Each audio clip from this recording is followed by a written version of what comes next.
The man in the black robe said, "Lillian Mae Hartwell, this court finds probable cause to proceed with federal charges." Lillian was 67 years old. She was sitting in her living room in her housecoat, and a man she had never met in a courtroom had just told her she was going to prison. She believed him.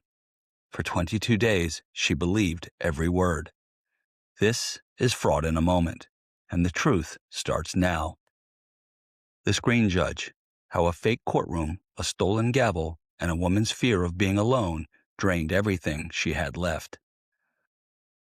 Lillian Mae Hartwell would run a Title I elementary school for 22 years with a kind of unshakable composure that made teachers feel calm in a crisis and parents feel heard on their worst days.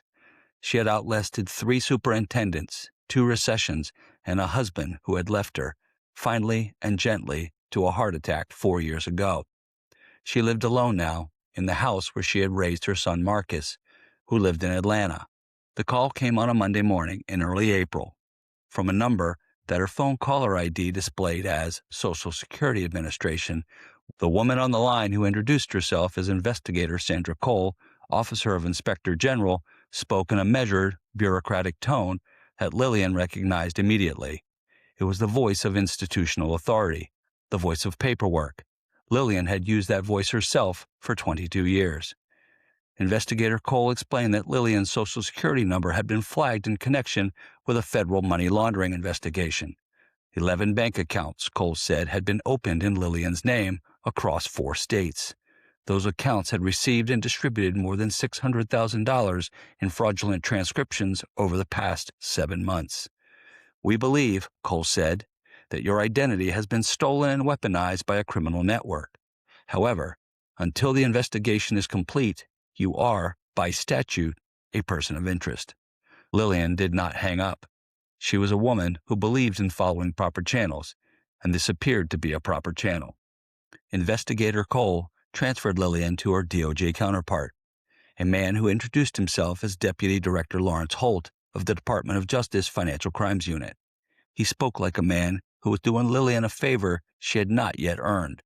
The DOJ was prepared to offer her an administrative review process before any formal charges were filed. Due to her status as a cooperating witness and in consideration of her age, the hearing would be conducted virtually. "Ms. Hartwell," he had said, "I need you to understand that this investigation involves your immediate family's financial connections. If you discuss this case with your son before the hearing is concluded, we will have no choice but to extend the investigation to include his accounts and his employer. That is not a threat. That is the statute." Lillian had sat very still for a moment. Then she said, "I understand." She did not call Marcus. The link Director Holt sent opened the following morning at 10 o'clock into what appeared to be a federal courtroom.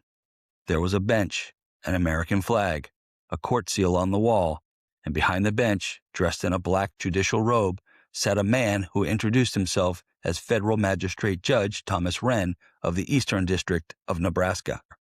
Judge Wren had a gavel. He used it once to call the proceeding to order, and the sound of it made Lillian flinch in her chair.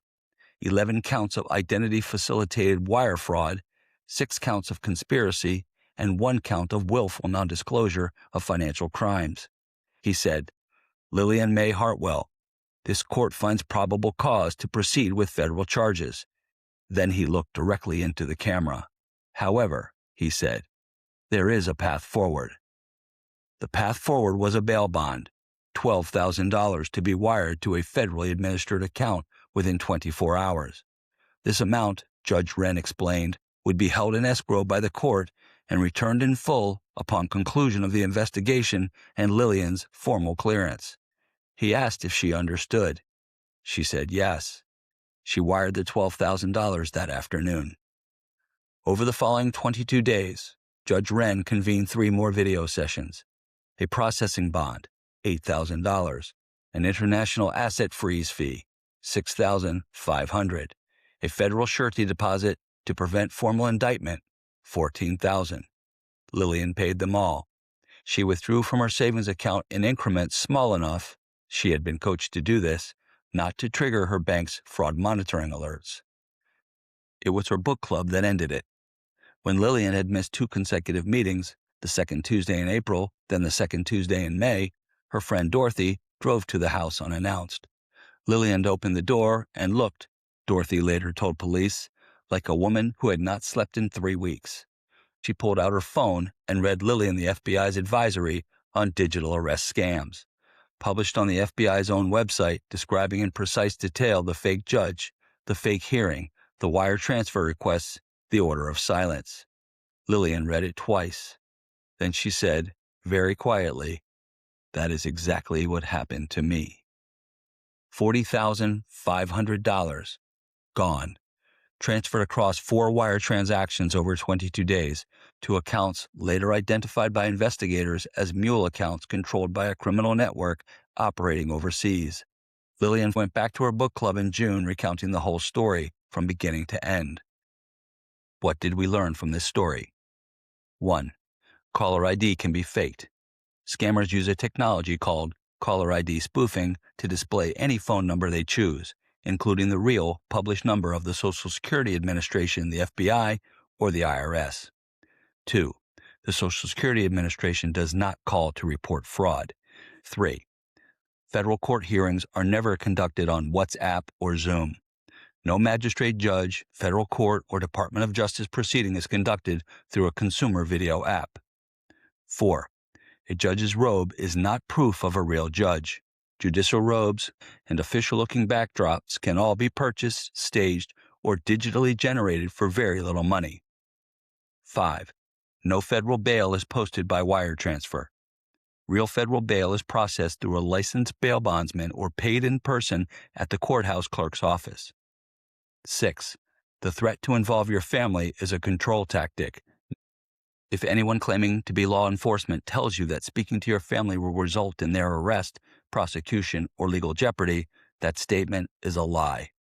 7. Telling someone you live alone can make you a target. Digital arrest scammers often probe early in the conversation for signs of social isolation. 8. Withdrawing money in small increments is a red flag. If anyone coaching you through a legal process advises you to withdraw or transfer money in amounts specifically designed to avoid triggering your bank's fraud alerts, that instruction is coming from a criminal. 9. Book clubs, neighbors, and friends can save lives. Lillian's story ended because a friend noticed she was missing and showed up at her door. 10. Report everything, even if you feel embarrassed. This scam defeats smart, capable, accomplished people because it is engineered specifically to do so.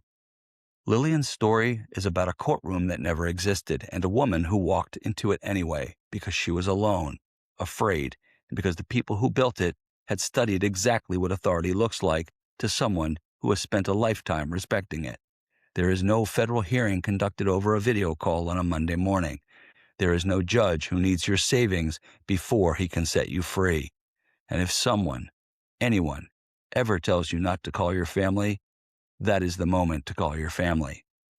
This has been Fraud in a Moment, where we expose the schemes hiding in plain sight and give you the tools to protect what's yours. Until next time, stay alert, stay steady, and remember, if you are ever called into a virtual courtroom, it's a scam going on if it's on any platform like Zoom.